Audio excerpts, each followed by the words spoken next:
ठाणे मुद्रांक जिल्हाधिकाऱ्यांच्या चौकशीचे आणि बदलीचे आदेश, आमदार संजय केळकर यांच्या पाठपुराव्याला यश.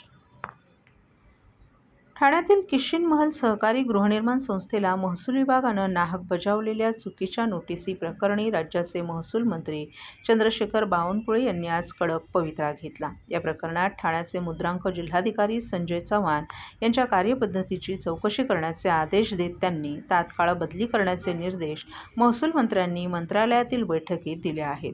तसंच संबंधित वादग्रस्त नोटीस त्वरित मागे घेण्याचे स्पष्ट आदेशही प्रशासनाला देण्यात आलेत.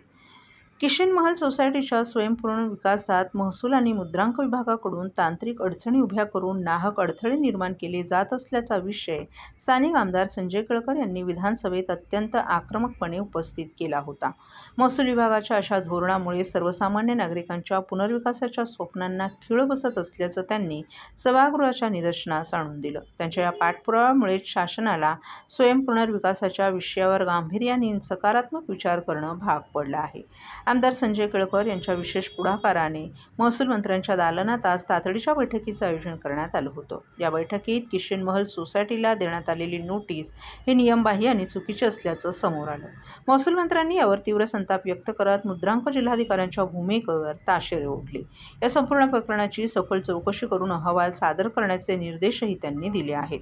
या कायदेशीर लढाईत विकासक मार्गदर्शक विद्याधर वैशंपायन यांनी प्रयत्नांची पराकाष्ठा केली.